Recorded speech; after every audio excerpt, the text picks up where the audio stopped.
Bismillahirrahmanirrahim. Assalamualaikum warahmatullahi wabarakatuh. Perkenalkan, nama saya Fikra Mawardani. Dimana di sini saya akan menjelaskan materi tentang morfologi daun atau folium.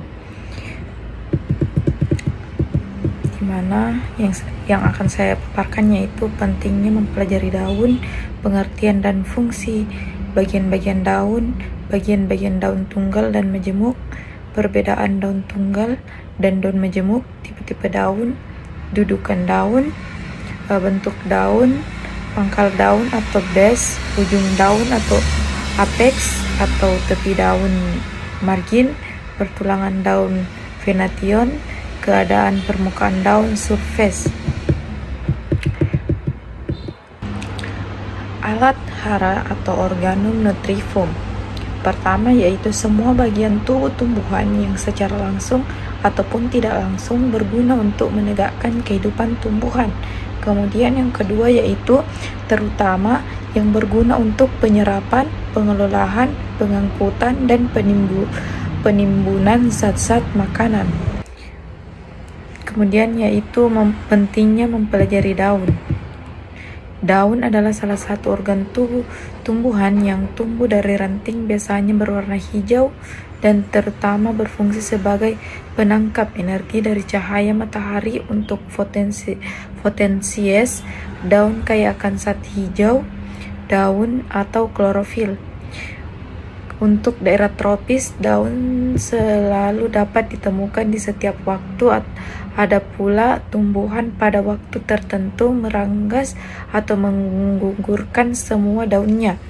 Itu biasa disebut tropita. Misalnya pohon jati, Testona gradis, kedondong Spondias dulcisfors, caporadu, Ceiba, Petandra geans, pohon para atau karet, Hevan, Berlin small, dan lain-lain sebagainya.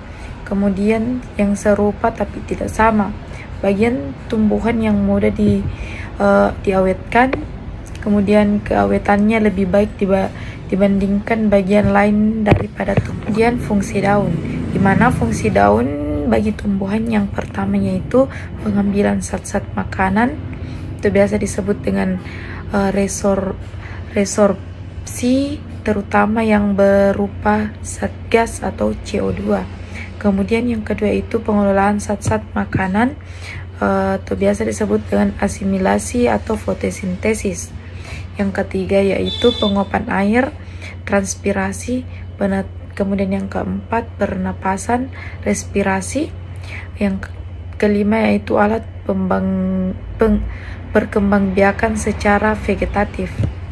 Lanjut, daun lengkap, di mana daun lengkap yang pertama itu memiliki upi daun atau pelapa daun yang biasa disebut dengan vagina. Kemudian yang kedua itu tangkai daun atau biasa disebut dengan petiolus. Kemudian yang ketiga yaitu helai daun atau biasa disebut dengan lamina. Nah, bisa kita melihat di sini ada gambar atau contoh daunnya. Contoh tumbuhan berdaun lengkap yaitu pisang, Musa paradisiaca L, atau kemudian pinang, Areca catechu L, kemudian bambusa sp, dan lain-lain sebagainya. Pembagian daun yang pertama yaitu daun tunggal, simple leaf. Di sini bisa kita melihat ada gambar di mana gambar daun itu terdiri dari tunas akasilar atau ketiak daun, itu biasa disebut dengan bun. Kemudian yang kedua itu tangkai daun, petiole, kemudian tulang daun tertier atau biasa disebut dengan vein, kemudian tulang daun primer atau biasa disebut dengan midrib atau costa. Ada juga memiliki buku-buku batang yang dimana biasa disebut dengan nodel nodus. Kemudian yang kedua yaitu daun majemuk atau biasa disebut dengan compound leaves. Bisa kita melihat di sini gambarnya. di mana daun majemuk ini terdiri dari buku-buku atau biasa disebut dengan note, kemudian tunas akasilar atau biasa disebut dengan bud, tangkai daun, petiole, kemudian memiliki tulang daun utama atau rachis, kemudian memiliki anak daun atau biasa disebut dengan leaflets. Perbedaan simple leaf dan compound leaves. Simple leaf terdiri dari yang pertama yaitu tunas aksilar atau biasa disebut dengan bud, terletak pada tangkai daun, petiole. Kemudian yang kedua yaitu hanya memiliki satu helai daun. Yang ketiga, tangkai daun tidak bersendi dan bercabang. Kemudian yang keempat itu daun tumbuh satu persatu. Kemudian yang terakhir yaitu gugur satu persatu. Di mana compound leaves yang pertama itu bud tidak terletak pada petiole. Kemudian yang kedua memiliki lebih dari satu helai daun. Yang ketiga yaitu tangkai induk bersendi atau memiliki ruas cabang atau rachis. Yang keempat yaitu pertumbuhan leaflets banyak dan serempak dalam percabangan. Kemudian kelima itu gugur serempak dalam satu sistem pencabangan daun majemuk. Nah, kemudian kita masuk pada tipe-tipe daun, dimana di sini bisa kita melihat gambar tipe-tipe daun. Yang pertama itu simple leaf. Di sini bisa kita melihat ada gambarnya. Kemudian pinate atau menyirip, atau even pinate menyirip genap. Kemudian oud pinat atau menyirip ganjil. Kemudian palmet atau mengaki. Kemudian bitternut atau menjari mengaki. Kemudian yang terakhir yaitu ternate atau menjari. Daun majemuk menyirip ganda daun, bipenate. Kemudian daun majemuk ganda 3, tripinat. Untuk selanjutnya yang akan kita bahas masih pada morfologi daun, yaitu duduk daun. Bagaimana pembahasan kita tentang daun itu berbicara tentang tata letak daripada daun. Ada 4 macam-macam dari duduk daun. Yang pertama adalah alternate atau berseling, di mana posisi ataupun tata letak daripada daun antara satu daun dengan daun yang lain itu saling berseling. Nah, silakan teman-teman lihat gambarnya. Yang kedua adalah opposite. Opposite ini adalah berhadapan, antara daun yang satu dengan yang satu itu saling berhadapan. Yang ketiga ada whorlet atau melingkar, di mana posisi daun ataupun tata letak daun pada sebuah tangkai itu posisinya dia melingkar ataupun mengelilingi tangkai itu. Yang terakhir adalah decussate. Decussate ini adalah berseling berhadapan. Silakan teman-teman lihat gambarnya. Nah, pembahasan kita yang selanjutnya lagi adalah tentang bentuk daun. Pada pembahasan kali ini saya akan mencoba yang pertama itu adalah agikular. Nah, bentuk daun ini biasanya kita temui itu berbentuk seperti jarum. Nah, itulah yang disebut agikular. Nah, selanjutnya bentuk daun yang kedua itu berbentuk seperti taji yang biasa disebut sabulet. Yang ketiga itu berbentuk seperti benang. Ini biasa disebut phylum.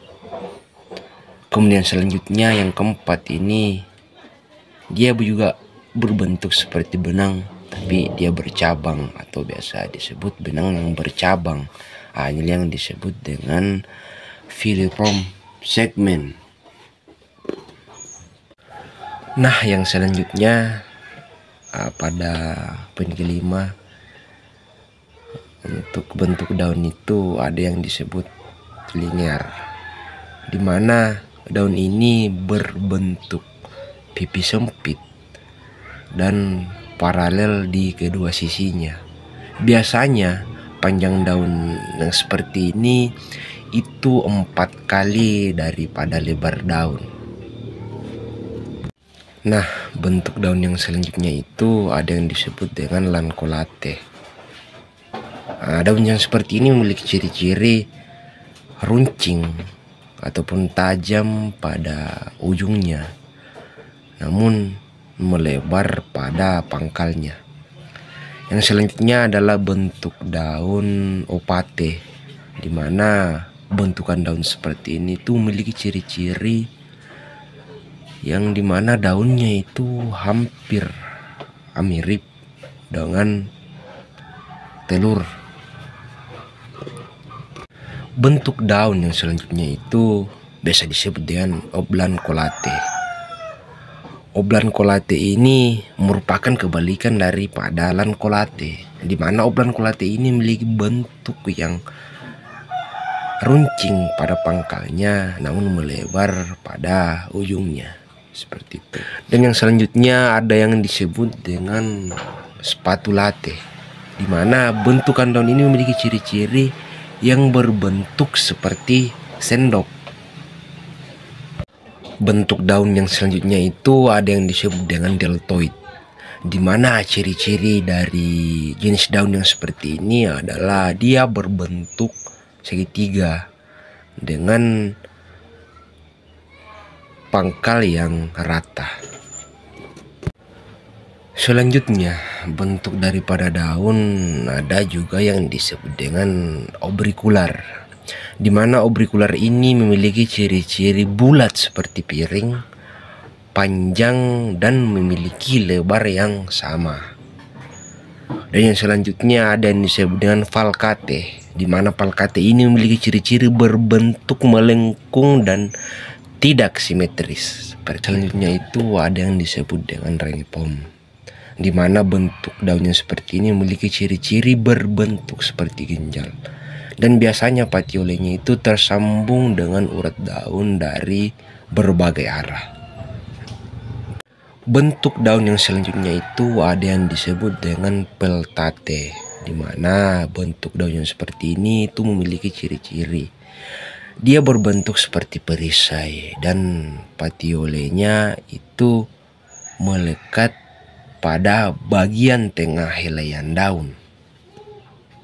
Bentuk daun yang selanjutnya ada yang disebut dengan kordate, di mana ciri-ciri daripada kordate ini dia memiliki bentuk seperti jantung, yang dimana pada ujungnya itu runcing dan di bagian bawahnya itu melebar. Kemudian selanjutnya ada yang disebut dengan obcordate. Obcordate ini merupakan kebalikan daripada bentuk kordate. Obcordate ini memiliki ciri-ciri seperti jantung yang terbalik dengan ujung yang melebar dan bagian bawahnya yang runcing.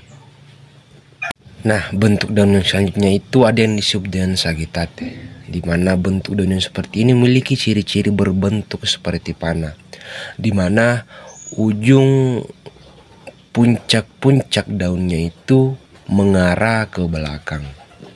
Nah, bentuk daun yang selanjutnya itu disebut dengan hastate, di mana bentuk daun seperti ini juga memiliki bentuk yang seperti panah, tetapi ujung puncak-puncak daunnya itu dia mengarah keluar. Kemudian yang terakhir pada bentuk daun ada yang disebut dengan lorate, di mana bentukan daunnya seperti ini memiliki ciri-ciri dia berbentuk seperti ikan pinggang. Kemudian daun yang seperti ini tuh agak lentur atau lemah. Nah, masih pada pembahasan tentang morfologi daun. Setelah selesai kita membahas tentang bentuk-bentuk daripada daun, sekarang kita masuk pada pembahasan tentang pangkal daun. Pada pembahasan tentang pangkal daun ada yang disebut dengan atenuate, di mana atenuate ini pangkal daunnya itu yang lebar, kemudian tiba-tiba menyempit ke arah batang.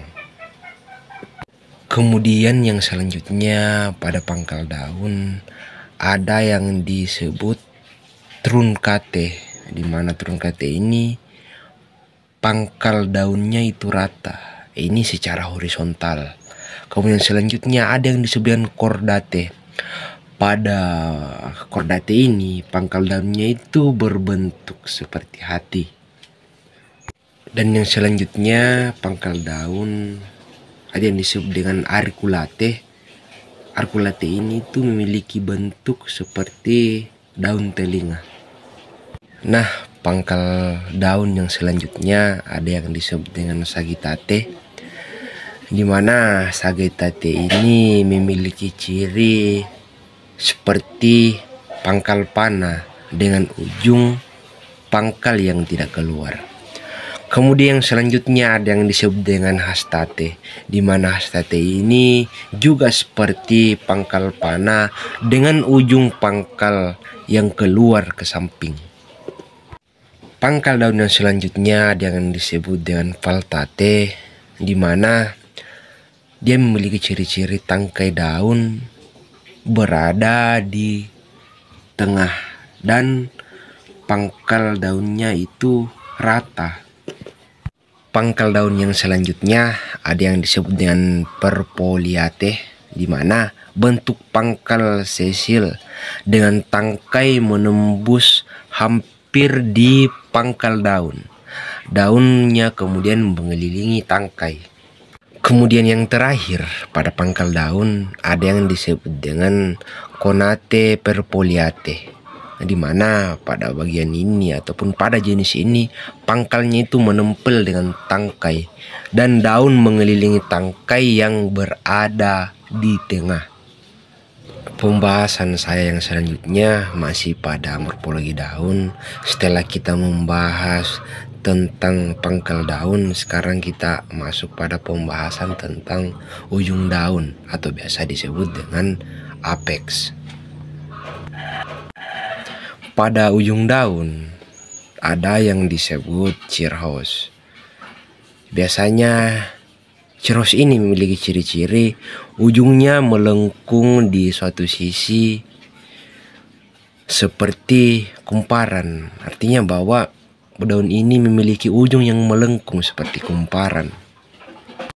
Kemudian yang selanjutnya ada yang disebut dengan aristate, di mana ujungnya ini seperti bulu yang kaku dan panjang terletak pada daun yang ujungnya runcing.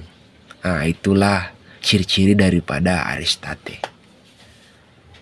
Kemudian yang selanjutnya ada yang disebut dengan caudate, di mana ciri-cirinya itu memiliki ujung seperti bagian ekor. Ujung dan awalnya membulat kemudian perlahan-lahan meruncing dengan tajam. Yang selanjutnya ada yang disebut dengan acuminate, di mana ciri-cirinya adalah ujung tajam dengan kedua sisinya cekung atau melengkung dengan ujung lurus yang memanjang.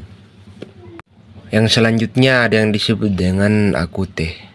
Acute ini memiliki ciri-ciri tajam yang berakhir di satu titik, di mana kedua sisinya itu lurus atau perlahan membuat cekungan. Kemudian yang selanjutnya pada ujung daun ada yang disebut dengan cuspidate, di mana cuspidate ini memiliki ciri-ciri sisi daun paralel kemudian melengkung di kedua sisi dan membentuk ujung daun yang pendek, tajam dan kaku. Kemudian yang selanjutnya ada yang disebut dengan mucronate. Mucronate ini memiliki ciri-ciri sisi daun paralel kemudian melengkung di kedua sisi dan membentuk ujung daun yang pendek, tumpul dan menonjol. Kemudian yang selanjutnya adalah mucronulate, di mana Mucronate ini memiliki ciri-ciri hampir sama dengan Mucronate, tetapi ujung daunnya ini yang tumpul dan sangat kecil. Yang selanjutnya ada yang disebut dengan Aviculate.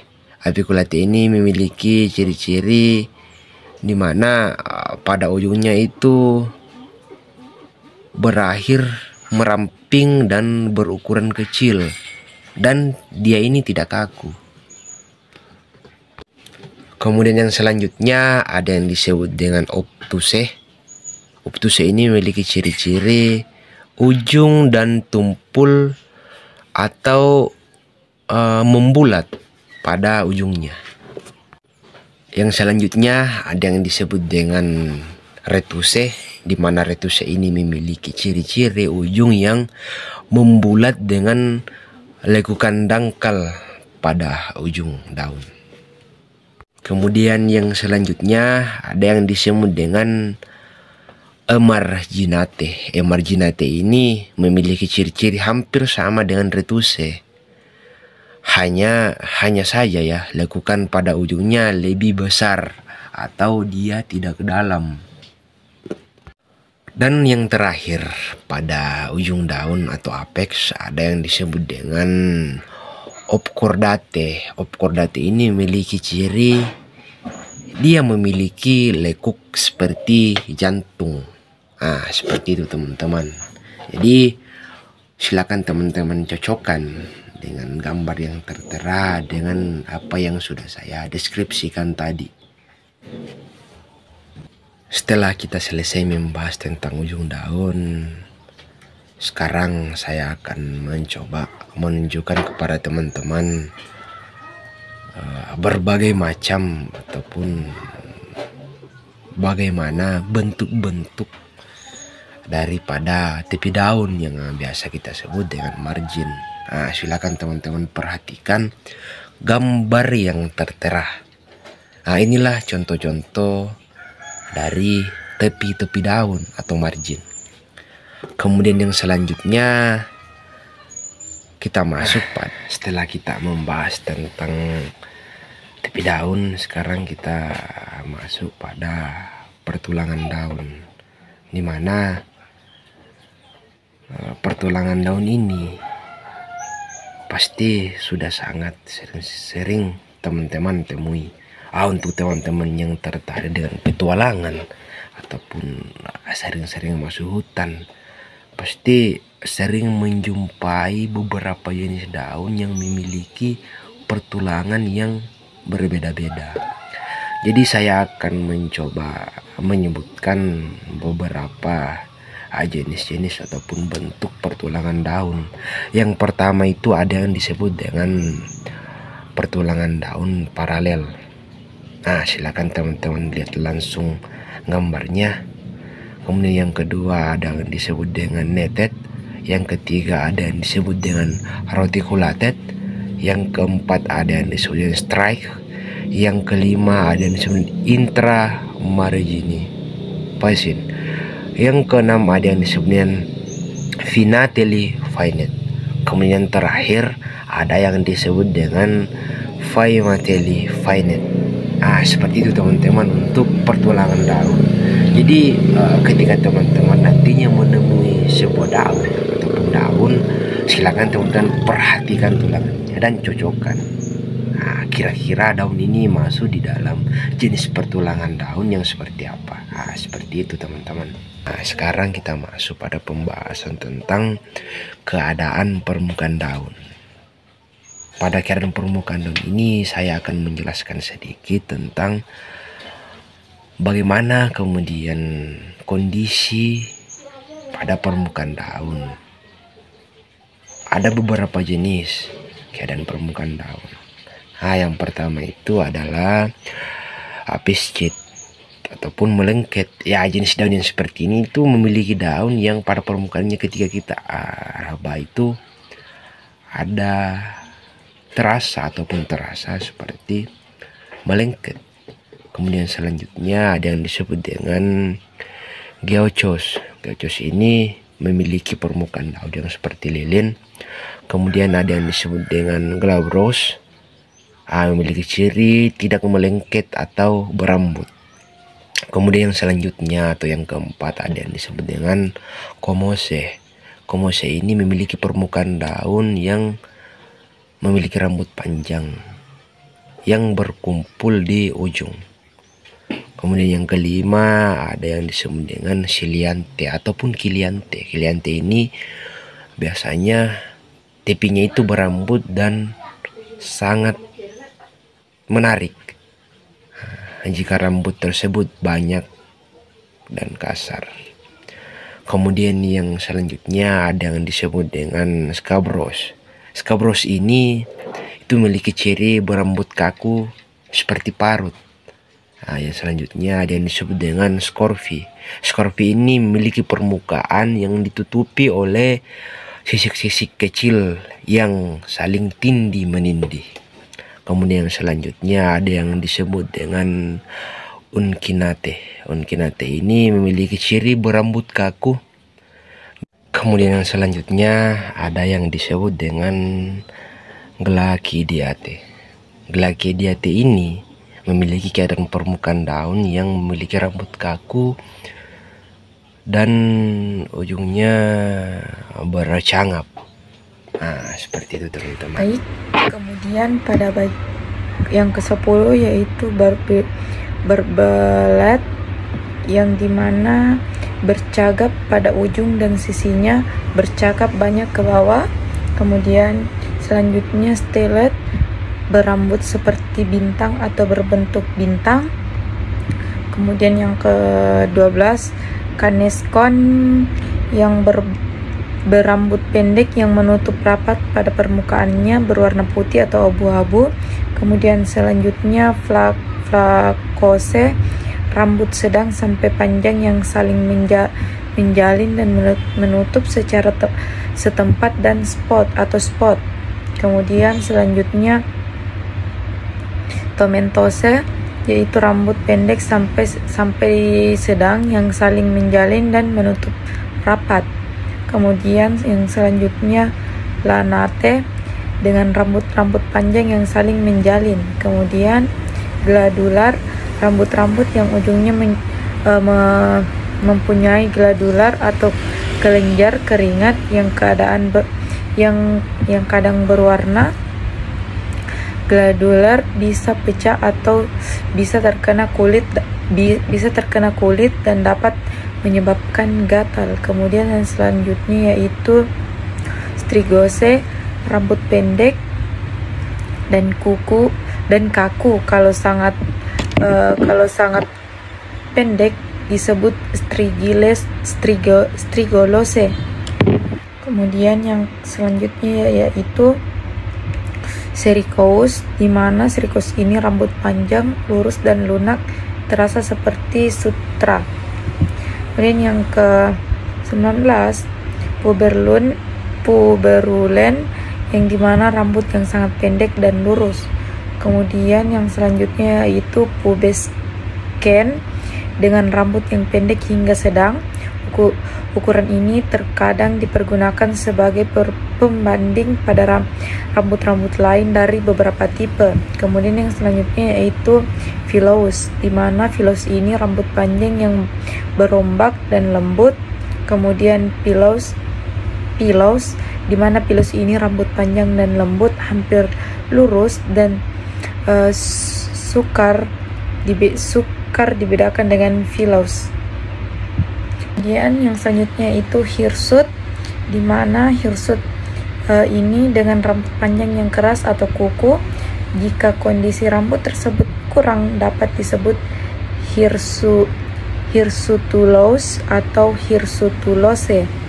Namun kemudian yang terakhir yaitu hispid, di mana hispid ini rambut panjang yang sangat kaku dan tajam sehingga mampu menusuk kulit. Itulah tadi pemaparan dari kami mengenai morfologi daun.